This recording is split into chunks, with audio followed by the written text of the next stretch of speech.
الحمد لله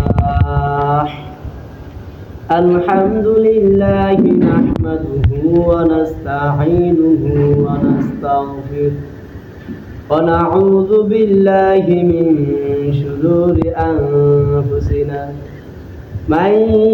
يهده الله فلا مضل له ومن يضلله فلا هادي له ونشهد أن لا إله إلا الله وأن محمدا عبده ورسوله يا أيها الذين آمنوا صلوا عليه وسلموا تسليما اللهم صل على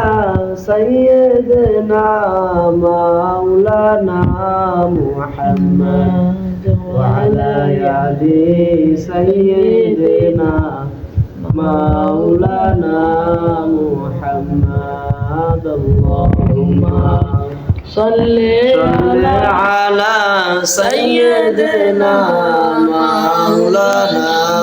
محمد وعلى آل سيدنا مولانا محمد बुजुर्गों को नहीं हमको जरूरत गुलाम अपना बना ले हम खुदाया अल्लाहुम्मा सल्ली अला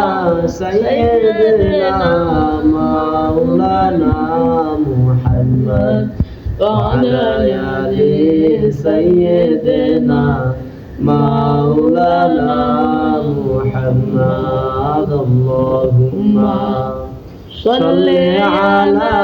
सय्यिदना मौलाना मुहम्मद वअला आलि सय्यिदना मौलाना मुहम्मद। সম্মানিত মুসল্লিয়ান কিরাম, আজকে আমার আলোচনার বিষয় হচ্ছে ইলম সম্পর্কে। আল্লাহ তাআলা যদি তৌফিক দান করেন তাহলে আপনাদের সামনে আমি সামান্য কিছু আলোচনা করব। সম্মানিত মুসল্লিয়ানগণ, যিনি পৃথিবী সৃষ্টি করেছেন, যিনি আলো বাতাসের ব্যবস্থা করেছেন, যার নির্দেশে আমরা বাঁচি মরি, যিনি আম্বিয়া আলাইহিস সালামের সালামের মাধ্যমে মানুষদেরকে যে জ্ঞান দিয়েছেন এটাকেই বলে ইলমে ওহী। তেমনি ভাবে আমাদের হুজুর সাল্লাল্লাহু আলাইহি সাল্লামের উপর যে কোরআন অবতীর্ণ হয়েছে এটাকেও বলে ইলমে ওহী। তাই তো আল্লাহ তাআলা